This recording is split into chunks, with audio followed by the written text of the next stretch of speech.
ماہ مبارک رمضان کے 10ویں دن کی دعا۔ اے اللہ، مجھے اس مہینے میں اپنے اوپر توکل کرنے والوں میں قرار دے اور مجھے اپنی بارگاہ میں کامیاب ہونے والوں اور اپنے سے قریب ہونے والوں میں قرار دے۔ اے راستہ ڈھونڈنے والوں کی آخری منزل۔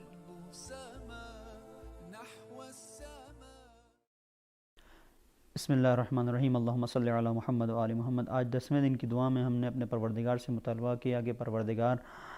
ہمیں توکل اپنی ذات پر کرنے والوں میں قرار دے، کہ ہم تیری ذات پر تکیہ کریں، تیری ذات پر بھروسہ کریں اور کسی اور سے امید نہ لگائیں، اور پروردگار ہمیں توفیق دے کہ ہم تیرے ان بندوں میں شامل ہو سکیں، ان بندوں کے ساتھ حشر و نشر ہو کہ جو تیرے کامیاب بندے ہیں تیری نظر میں، جن کی زندگی کامیاب تھی اور جو تیرے مقرب بندے تھے۔ توکل انسانی زندگی کا ایک اہم مسئلہ ہے کہ جہاں پر انسان اپنی زندگی میں بہت کچھ کرتا ہے، لیکن کرنے کے بعد اسے یہ نہیں پتہ ہوتا کہ کتنا اس نے جو کچھ کیا ہے اس کا کام نتیجہ بخش ثابت ہوگا یا نہیں ہوگا۔ اور بہت ساری انسان کی زندگی میں جب وہ بندگی کی راہ میں آگے بڑھ رہا ہے تو یہ مرحلہ ہوتا ہے کہ خود کس طرح سے ہم اللہ پر بھروسہ کریں، اور اگر ہم بھروسہ کر رہے ہیں تو بھروسہ کرنے کا مطلب کیا ہے؟ کیا ہم جو کوشش کر رہے ہیں اس سے ہاتھ کھینچ لیں اور اللہ پر بھروسہ کریں، یا پھر یہ کہ اپنا کام اور کوشش کرتے رہیں؟ اور اگر ہم اپنی کوشش اور اپنی سعی و تلاش کر رہے ہیں، آگے بڑھ رہے ہیں، جد و جہد کر رہے ہیں، تو پھر اللہ پر توکل اور اس کے اوپر بھروسے کے کیا معنی ہیں؟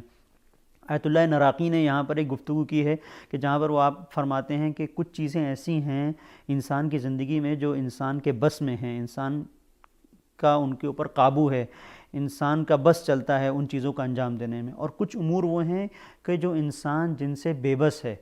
مثال کے طور پر انسان کو یہ نہیں پتا کہ اس کی زندگی میں کیا ہونے والا ہے، انسان کو نہیں پتا ہے کہ وہ مثال کے طور پر اس کی زندگی میں رزق کہاں سے آنے والا ہے۔ مثال کے طور پر وہ اگر ایک جاب کر رہا ہے تو وہ ایک جاب کر رہا ہے، لیکن اس کو یہ نہیں پتا ہے کہ اس کو کتنا رزق ملنا ہے، یا اس کو کتنی اولاد ہونی ہے، یا جو بھی اس طرح سے زندگی کے مسائل ہو سکتے ہیں۔ وہاں پر یہ ہے کہ تم اپنے اللہ کے اوپر دونوں چیزوں میں بھروسہ کرو۔ آیت اللہ نراقی فرماتے ہیں وہ کام کہ جو خود تم کر سکتے ہو۔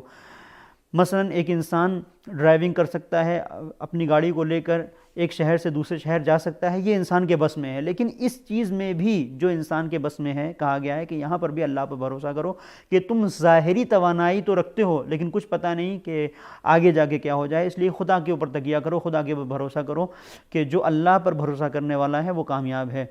وَمَن يَتَوَكَّلْ عَلَى اللَّهِ فَهُوَ حَسْبُهُ، کہ جو اللہ اس کے لیے کافی ہے جو توکل کرنے والا ہے۔ توکل کا مرحلہ ایک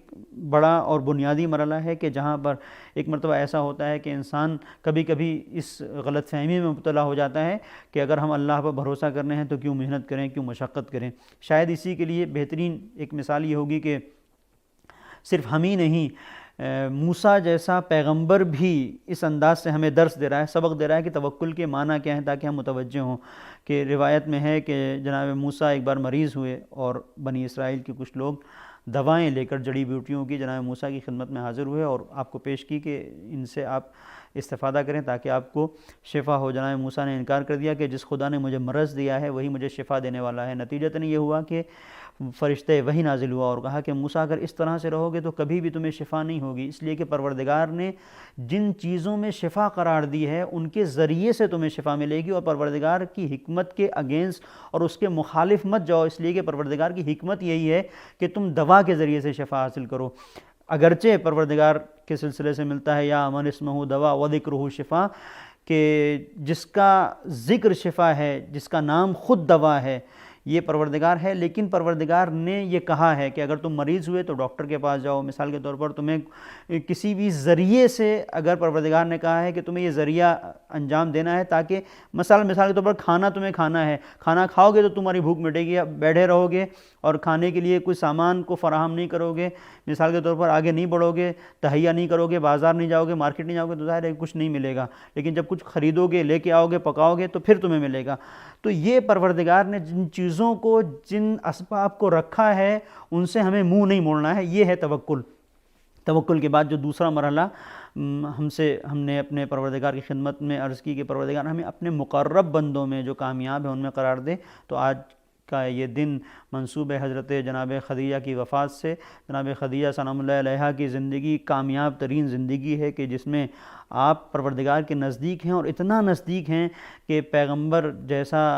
جیسی شخصیت کہ جو رحمت للعالمین ہے، جناب خدیجہ کی وفات کے بعد جس سال آپ نے وفات پائی ہے اس سال کو عام الحزن کا نام دیتے ہیں، یعنی غموں کا سال۔ یعنی خدیجہ کا فراق آپ کو اس قدر سخت تھا اور آپ کو اس سے اتنی اذیت پہنچی کہ آپ نے اس کا نام عام الحزن رکھ دیا۔ جناب خدیجہ کے سلسلے سے خاص طور پر یہ چیز ملتی ہے کہ پیغمبر اتنا چاہتے تھے کہ اگر کوئی قربانی کرتے تھے اور گوشت ہوتا تھا قربانی کا، تو جناب خدیجہ کے جو چاہنے والے افراد ہوتے تھے، جو ان کے ہم نشین افراد، ان کے ساتھ اٹھنے بیٹھنے والے افراد ہوتے تھے، ان کی سہیلیوں میں تقسیم کر دیا کرتے تھے، اس لیے کہ جناب خدیجہ کی قربانیاں آپ یاد کیا